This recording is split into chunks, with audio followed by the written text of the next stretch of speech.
Bus buffer. Bus.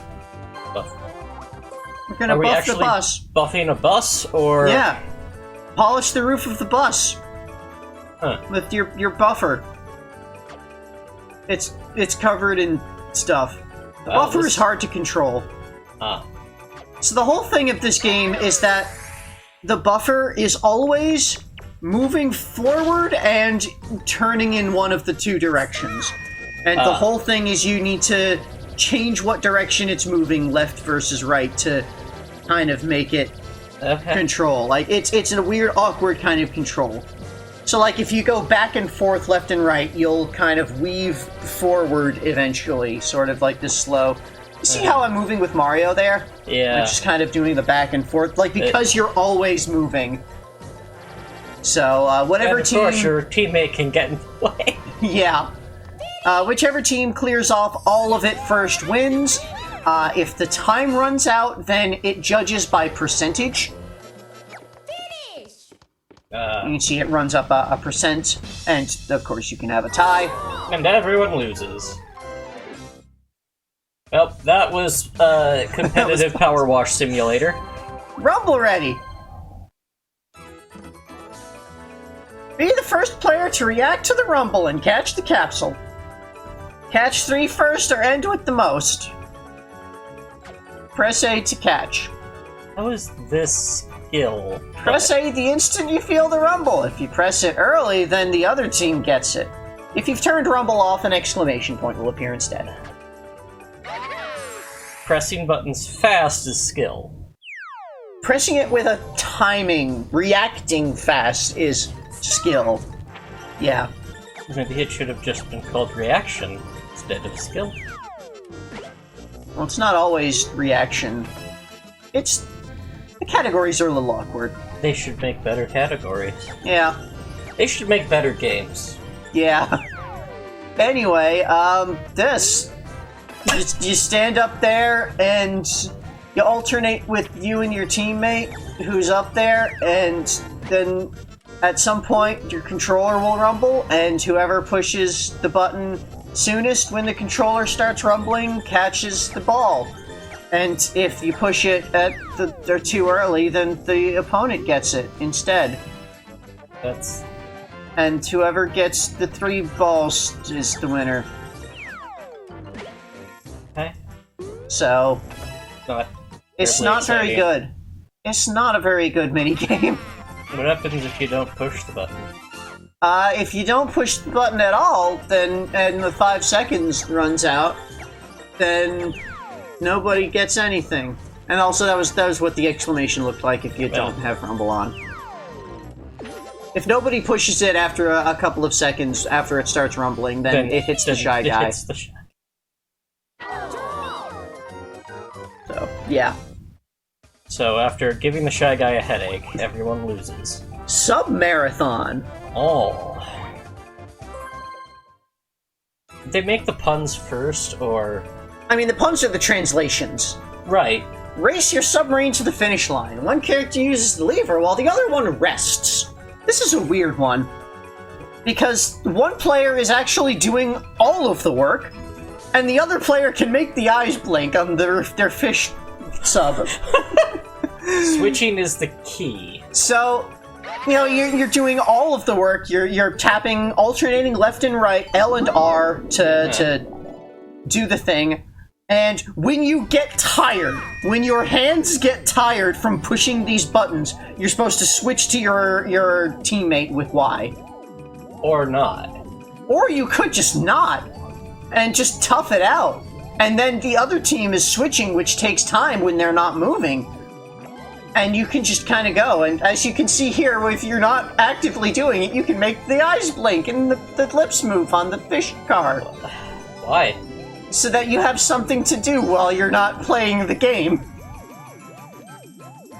At first, I thought that, like, maybe there was a thing where your character gets tired after a certain amount of time, so you gotta pay attention. No! It's 100% you, the player, when you get tired, switch off to your teammate. I hate that. And the computer players will have, like, a set amount of time that they're able to stay active for, and then they decide that they're tired and swap out. But yeah, when I would play that game, I just did the whole thing myself in one run. Manic Mallets. This is another Mash-A game. Hit the switch with a hammer. The team that hits it the most times wins. Oh. So this is Mash-A, but you're adding your A presses to your teammate. And the giant hammer in the background will show who's currently winning. You're adding each other's A presses, but can you complete this with only a half A press? I mean, technically, yeah.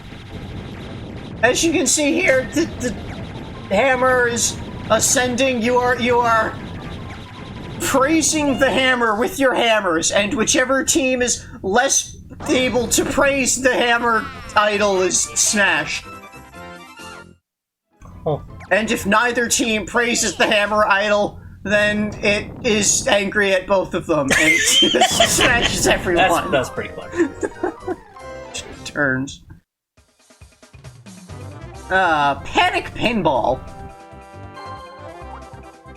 Just play pinball. It's pinball. Except it's a team pinball, where you each control one of the flippers. Oh, that makes it worse. And the team that get the most points in the pinball wins.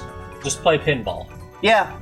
Try to get the Bowser counter to 0, because then you'll get multi-ball! Multi-ball! So, I don't know why I held on that for so long. If you hit the Goomba with a ball, then the roulette wheel, the slot wheel starts spinning, and if you line up the pictures with the slot machine, you can get big points. Just play pinball. It's pinball. It's play pinball. Except you only control one of the two flippers, and your teammate controls the other. This one is just awkward. It's just pinball. It's just pinball.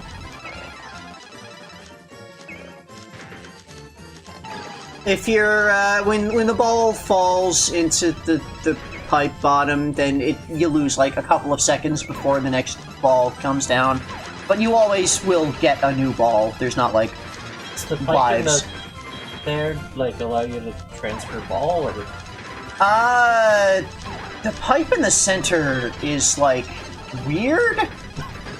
I don't fully understand the pipe in the center. Like, I think if you have multi-ball, then you'll end up giving the ball to the other team when it goes in the center. Otherwise, it'll just kind of pop back out if it's your only ball. I don't fully understand that. But yeah, you got the bumpers on top with their scores. You've got the slot machine in the center. You've got the Bowser head that if you hit it, then it ticks the number down and that ticks towards multi-ball. You've got the little spring track around the edge, and if you have a draw, then you draw on a tie. Banking coins! This is one of the bonus games where you get all the coins that you get. One player hits the vase to get coins, while the other player collects them. You gotta move, you gotta jump. The floor tilts depending on where both players are standing, so plan your movements to not tilt too much and fall things off. Okay. So, two players, after running from a collapsing bridge, get to the teetering platform with a vase in the center, and the vase has infinite coins. The vase has infinite coins, and sometimes it'll pop out a coin bag that's worth 5. And, you know, either of the players can hit the vase to make coins pop out, and either of the players can grab the coins that pop out to collect them. So this isn't really a cooperative game so much as... It's sort of cooperative in that you can coordinate between each other to be like, okay, I'm gonna hit the vase, and you grab the coins. Then you fall off! If you fall off, then you lose a couple of seconds while Lakitu picks you back up. Oh. And then, yeah, you get all of the coins that your team earned. Both teammates get those coins. And as usual, it can be 0, and then everyone is sad. Yay.